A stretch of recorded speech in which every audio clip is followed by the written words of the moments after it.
In today's session, we're going to do something a little bit different. We're going to be looking at cloud security certifications, and specifically, which ones should you take, right? So here are some of the major ones, right? So first of all, we have the Google Cloud Certified Cloud Security Engineer Professional. Then we have the Microsoft Certified Azure Security Engineer Associate. We have the AWS Certified Security Specialist. Then we have the ISC2's Certified Cloud Security Professional. Then we have the Cloud Security Alliance Certified Cloud Security Knowledge Certification, right? So the question that we want to start off with is where to start. Which certification should you start here?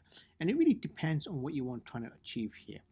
The bottom two are much more broader in scope. They're not that much in depth, but it's very broad and it covers a lot of different things, right?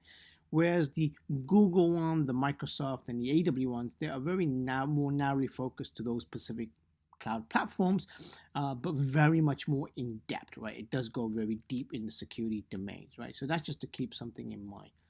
Now, if we look at the attributes here of each of these certifications, right? The Google Cloud Certified one is there's no prerequisite, it's $200. Takes about two hours to do the certification, but typically you'll do it much quicker than that. It is a multi-choice, multi-select type of exam. It's 2 years valid upon passing, and the passing score is 700. Now, I actually put here interesting because having taken these certifications, right, when I approached the Google Cloud Certified, it was a little bit different compared to the Microsoft and the AWS ones, because I found it interesting in the sense that its approach to security is much more different, right? So I'm just going to leave it at that, just to keep something in mind here.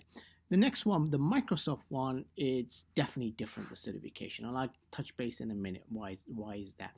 But to start off, there is no prerequisite, just like the Google one is a little bit cheaper at $165, 210 minutes to complete. And it's valid for 1 year upon passing, and the passing score is 700. So why did I say it's different? It's different because this certification, unlike the other ones, right, has a case study associated with it, and then there are also labs associated with it. And these labs are really kind of like, in my opinion, they're straightforward. If you know the domain, they're quite easy to perform, right? So it's and if you think about it, the labs are kind of like typically what you would be doing as a security engineer in Azure, right? So that's just to keep in mind there. The next one is the AWS Security Specialist, and I feel it is the most difficult, and I'll explain that in a minute, right? So again, no prerequisites. It's 165, 170 minutes, 65 questions, multi-choice select, 3 years valid. Passing score is 750, right? Now, the reason why I say it's perhaps the most difficult of the three is just keep in mind that the Azure labs in the actual exam for the Microsoft ones are they're straightforward. I feel personally, that's my own opinion, right? But for the AWS, it's because AWS has a lot of services, and if you think about it here, what you're trying to do as a security specialist is you're really trying to add security value to each of those services.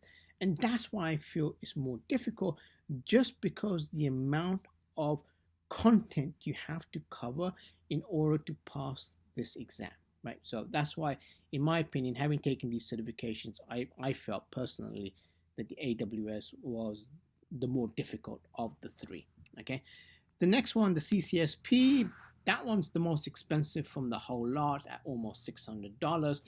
It is the longest, I guess, among the longest, 3 hours, 125 questions, passing score between 700 to 1,000, and it is the multi-choice, multi-select.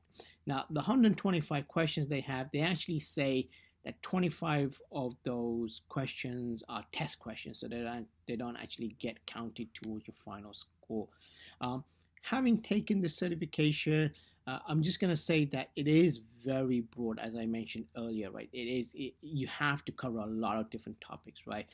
From the technical side, from the compliance side, from disaster recovery, all those things, which typically wouldn't be covered by the Google, the Microsoft, or the AWS certifications, right? But it is.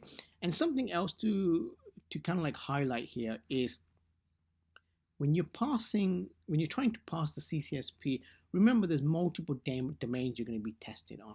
And what you have to remember is you have to pass each of the domains. So you couldn't be in a situation where you passed all the domains except for one, right? So really you have to get an overall score of 700 plus, but you also have to pass all the domains. So just keep in mind here. And the final one here is the CCSK, right? So this one's $395, 90 minutes, 60 questions, passing score is 80%. Again, multi-choice, true or false.